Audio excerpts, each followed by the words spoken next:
Ladies and gentlemen, bonjour à toutes et à tous. First of all, I would like to say once again, thank you. Thank you, Philippe, for your words. Thank you also for your leadership. Thank you for this invitation. Thank you also to the UNEP Finance Initiative Global Roundtable. Thank you for choosing France. Thank you because this is exactly what we want to do. We want to become an attractive place for people who want to give a meaning to finance.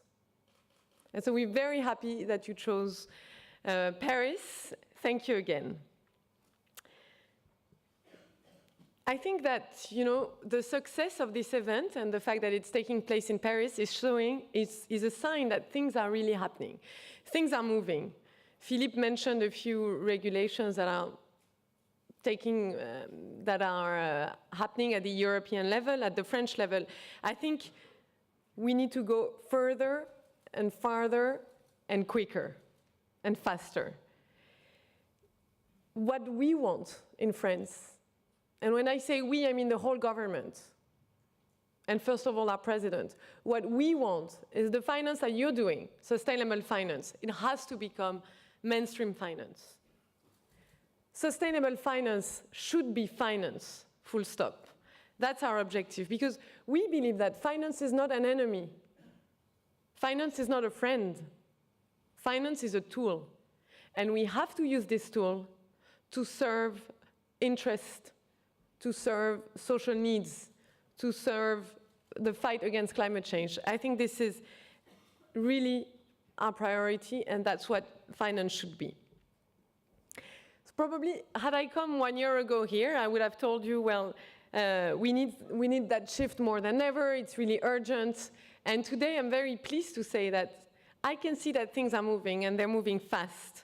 We already see some of the benefits of that shift of finance towards more sustainable products and projects. Obviously, and I'm not going to tell you that it's enough, definitely not. But I believe it's a really good start, because climate finance is more than a niche. I think it is becoming more and more mainstream. I think it is also giving a meaning to finance that is making it attractive. Attractive also to a lot of young people. And attractive also, maybe not attractive, but at least less repulsive to our citizens. When I go back to Vaucluse, the thing that really, Vaucluse is where I'm elected. It's my constituency in the south of France. What really strikes me is how much people hate the financial world. How little trust there is. And frankly speaking, I can understand them. And it's really hard for me to say that they're not right to hate it.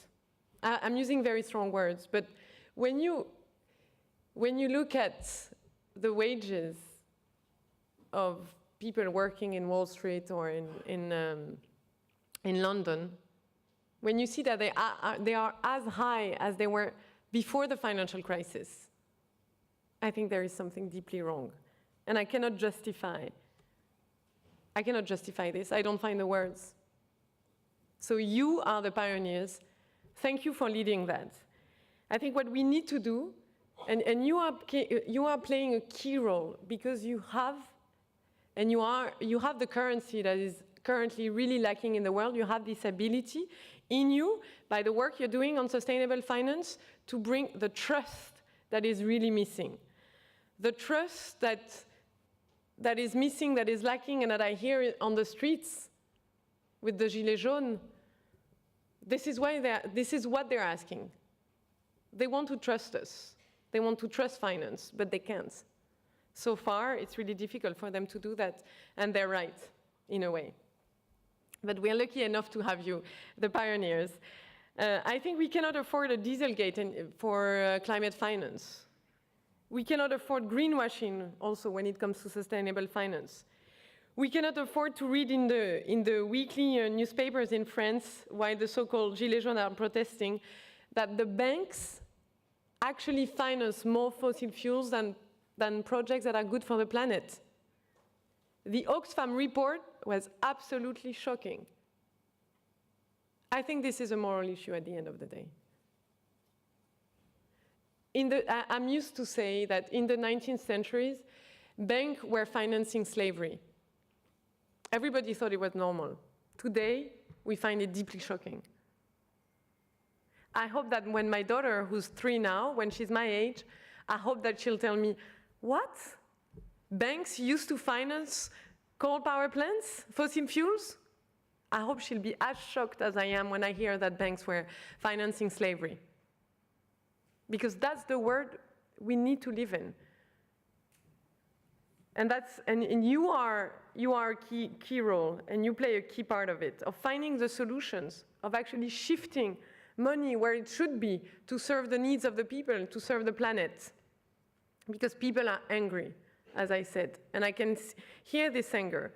So your responsibility is huge, not only yours. We also have our role to play, and I'm going to give you a bit more information about that later.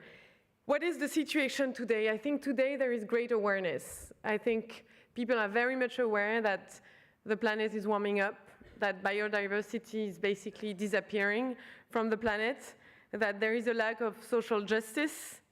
I think what they want us to do and to deliver is more action. That's what they want. And that's where you have a key role to play.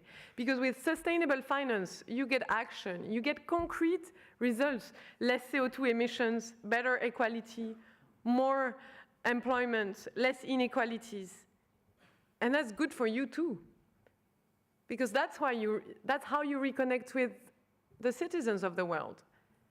That's how you give a meaning to your job.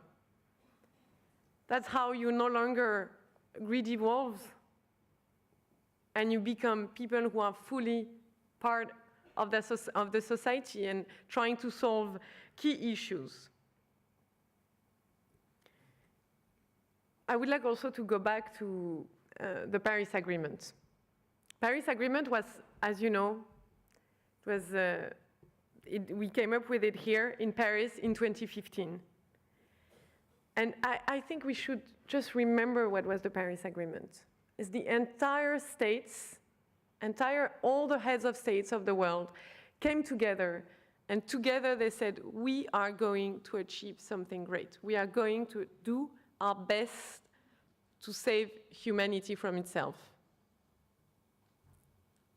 And what it means solidarity. That was really the crux of the matter. Really, the key thing of the Paris Agreement was the whole idea of solidarity. Countries need to partner with one another. So what does it mean concretely for finance? What it means is that we want you and we need you to create new markets. We need you to make money flow towards uncharted territories where private money just does not go spontaneously. Just because returns are supposedly not high enough and risk perceptions are too high. I know it's very demanding in terms of expertise. I know it's more work, but it has to become the new normal. That's the mindset behind the Paris Agreement. We need trillions, not billions. I know you're all very much aware of that because it was the headline of the last Climate Finance Day. But let's remember also that in June 2017, President Trump decided to leave the Paris Agreement. It's a decision that I have no words to qualify. What we decided to do in France, what President Macron said when he said, make our planet great again, it was not a communications or marketing slogan. What it meant was all the actors, all the companies, civil society, citizens, all those who want to act, to do more for climate, let's gather in Paris and make very strong disrupting commitments. And then we will find the tools to finance those commitments and to make sure that they happen, those projects, these actions. That was the whole idea behind the One Planet Summit. And then we had a second edition of the One Planet Summit. Not because President Macron wanted to be at the center of the world, but the second edition of the One Planet Summit was because we also need to make companies, NGOs, everybody accountable, states accountable. They need to report back to their citizens It's not enough to make a commitment. You also have to come back and to say, hey, look what I've done over the past year. Look what I'll be doing in the next year. I think this is critical because this is the trust, this is the solidarity that is really needed. And President Macron has been given a mandate by the UN Secretary General to work on the billions, on the 100 billions, you know, as part of the Paris Agreement commitment, but also to work on how to shift at a global level, at a massive scale, finance towards low carbon projects. He said in New York, in front of all the heads of states and a lot of CEOs, he said that in the coming years, 30 to 40% of private investments, of the money in the world, to put it very simply, should be invested and should flow towards projects that are good for the planet and good for people. The One Planet Summit brings on board key financial players, sovereign funds, asset managers, central banks, commercial and development banks. Because what we want to do is to demonstrate that new business models are possible. That you can make money and do good for the planet. They came up with innovative proposals to better take into account climate risks within their business strategies. I'm just going to give you a few examples. For example, we will be mainstreaming TCFD recommendations to better integrate climate finance risks within investment strategies.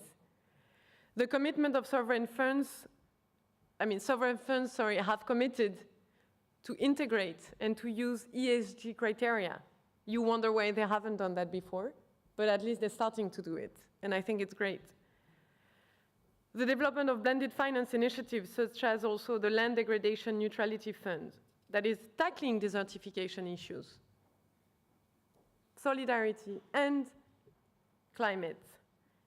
Other de-risking mechanisms, for example, for scaling up affordable finance for solar energy throughout Africa with the International Solar Alliance, or the Natural Capital Lab of the IDB in Latin America, because biodiversity, nature, is the new frontier of green finance, of sustainable finance. Nature is both, it's an infrastructure, extremely precious, and it's also what we need to cherish, what we need to love. So finance has to flow towards projects that are aimed to protect nature. That's critical, and yes, it's difficult. Yes, we need to find new business models. Yes, it requires more expertise. But yes, it's also a condition of our survival. All these great initiatives that I've just mentioned, I think they're a powerful signal for the market. All the commitments we have already turned into projects are the proof that money can move. We can make it happen. And I think it was a message of confidence delivered to the world. We can achieve the transition because there is a sound business case for this transition. Because we have the tools to make it happen. And because the finance sector is now ready to engage in that direction. And whether it's ready or not, it has to, it should, and it will. And it's better to anticipate. Look at the Gilets jaunes outside. We need to find and we need to come up with innovative solutions if we want them to be on board of the ecological transition. We need to reinvent completely our fiscal instruments, our fiscal policies. You need to be part of it. The financial world needs to be part of it. It cannot be a bubble that keeps making money on the sides while everybody is struggling to find solutions to concrete projects, to concrete problems. So we need you more than ever on board. I know a lot of you in the room are already convinced, but I hope, and you have, and I think it's your responsibility to keep convincing people around you. I think it's the only way also of making sure that we live in a peaceful world.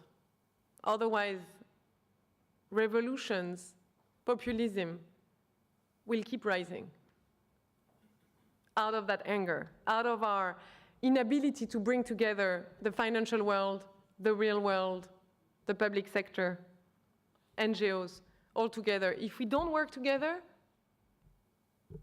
then we'll fail. We know that. A lot of political leaders have been saying that for years, but I can feel the necessity to act fast and quickly. I can hear it. I was with Gilets Jaunes yesterday night. So I think, as Bruno Le Maire, my colleague from the Finance Ministry, says, finance should be green or should not be. I think it's quite strong, and I was very happy to hear a finance minister say that. But what it means is that we have reached a momentum. It means at least in France, the political class and at least our government is really ready to put in place all the regulation that is necessary. And France will be hosting the G7. And as part of the G7, as part of the mandate that was given to President Macron by the UN Secretary General, we will be able, I think, hopefully, to scale up our efforts and to do even more. Because that's what we want to do. We want to explore new and concrete solutions and create new business models. I just wanted to say and mention another great example that we've already achieved thanks to the Climate Action 100+ initiative. With this totally privately driven initiative, 296 institutional investors are engaging with the largest greenhouse gas emitters companies in the world. Thanks to this dialogue, to this collaboration, a fifth of the 160 targeted companies have now come forward with plans to reduce their emissions from 2030 and beyond. So all this, all the examples that I've been given you, has proven that we've already done a lot. But it's not enough. We have already, a lot of money has flowed towards renewable energy, but it's not enough. And we've just announced, the President of France has just announced a plan to roll out and scale up the development of, and a massive scale of renewable energy. But we will need your money. We will need your financial instruments. We are ready to use and to explore uncharted territories also with public money. It's always difficult because it's taxpayers' money, and more than ever, they want accountability.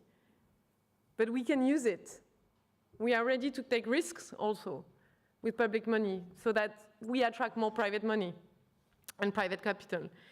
Companies have already committed to building a low-carbon economy at the COP21 and even still now, but it's not enough. We already have a lot of institutional investors on our side ready to get on board, but it's not enough because citizens always want more. They want more and they are right to ask for more. They want more transparency on how money is used. I think transparency is the #1 word that came out like many times during my meeting yesterday with the Gilets Jaunes at the ministry and François Drugy. That's what they want. They want transparency, accountability, trust, because the three are completely lacking. And you have that in you with the money that you are able to shift from the right side. You have that in you, this transparency, trust, and accountability. So we want green finance to become the norm. We want to give also meaning, not only to your job, but to jobs of our citizens around the world. And so for that, we need to scale up projects, renewable energy projects, companies that are that have low carbon strategies. And we will, as I said, we will do our very best, and we will commit to building the enabling conditions to achieve tipping points, to bring together the widest and the largest number possible of actors, of players, stakeholders that really want to do more for the environment. It's part of the methodology that we're going to be developing and working on at the G7. Hopefully I'll be able to share more information. But we want a G7 that delivers for people. We want a G7 that makes a difference in people's lives. And we won't be able to achieve that without you. So thank you again for your commitment, for your work. The ministry is wide open. Thank you.